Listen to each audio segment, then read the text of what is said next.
Good morning. We continue walking through the book of Acts in these video devotions, and we've been going through some long chapters the last few days, so today's just going to be 5 or so verses. Actually, about 5 verses, yes. Acts 15:36 through 41. Acts 15:36 through 41. In this Facebook post, I have the New American Standard Bible, what I call the NASB, but I'm reading from the New King James because that was just handy for me. Let me read. Let me set this up. We have just finished what was called the Jerusalem Council, and we just finished Paul and Barnabas going into different areas, sharing the gospel and celebrating. Now they're getting ready to do what would be the second missionary journey. Paul had a missionary journey, Acts 13 and 14. This is, some would say, 3 to 5 years after the first missionary journey.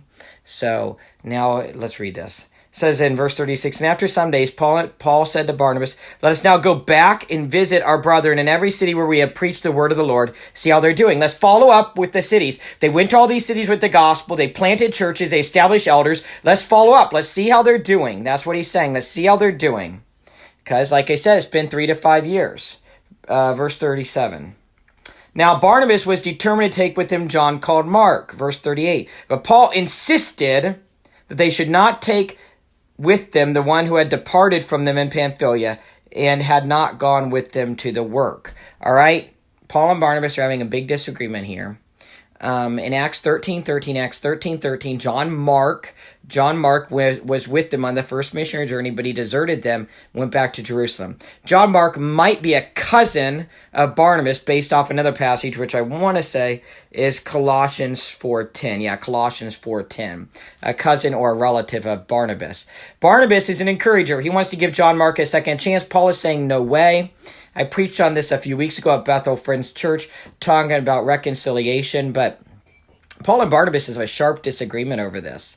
You know, we don't know why John Mark deserted them. I talked about that a few days ago. It could be because the leadership changed from Barnabas to Paul. It could be because Paul's illness made them go to Galatians and change their route. It could be homesickness. It could be many things.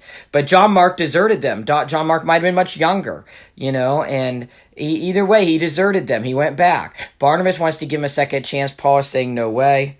Verse 39, it says, then the contention became so sharp that they parted from one another. And so Barnabas took Mark and sailed to Cyprus. So Barnabas says, I'm just going to go on my own missionary journey. He goes to Cyprus. Verse 40, but Paul chose Silas and departed, being commended by the brethren to the grace of God. And he went through Syria and Cilicia, strengthening the churches. One thing that happens here, though, that's a good thing, is 2 missionary journeys came about. 2 missionary journeys. There was just one missionary journey, Paul and Barnabas. But since Paul and Barnabas had this sharp disagreement, they ended up with 2 missionary journeys. As we just read, Barnabas goes to Cyprus with John Mark. Paul goes to these different cities with Silas. And Silas is a Roman citizen. It was Silas, wasn't it? Yeah, Silas. Silas was a Roman citizen, and as we keep going through Acts, we're going to see that that's very important. Paul is a Roman citizen. Silas is a Roman citizen. We also see later on in the New Testament that Paul and Barnabas were reconciled, and Paul and John Mark were reconciled. There's many passages at the end of 2 Timothy, for instance, 2 Timothy chapter 4, where Paul references John Mark. So even though they have some type of a disagreement here, sometimes we might make it out like they had a knockdown, drag-out fight, and maybe they did have quite an argument, but it seems like they reconciled in the end, and that's very important. It's very important for us to always reconcile in the end with other people as well. We see Matthew 18:15 through 17. Matthew's Gospel, chapter 18, 15 through 17, where Jesus talked about the way to have biblical restoration. If I have a problem with my brother or sister in Christ, I talk to them one-on-one. If we can't resolve it, we bring one other person in, and then maybe 2 or 3 in, and then you go before the church. You don't gossip about it, you reconcile. We see another passage, Matthew 5, which I read a few days ago. The reconciliation is so important, even more important than worship and an offering.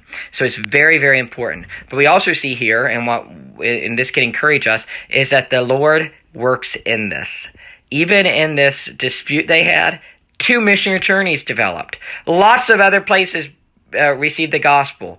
Other people are involved. Paul chooses Silas. God worked in an amazing way. So God can take a bad situation or what looks like is bad and use it for the good. And we see that in the scriptures all the time as well. That's all for today. 4th day of VBS today, so you still have time to get your kids to VBS if you're not planning to make it. Hopefully you're planning to be there. Have a good day in the Lord, and I'll see you later.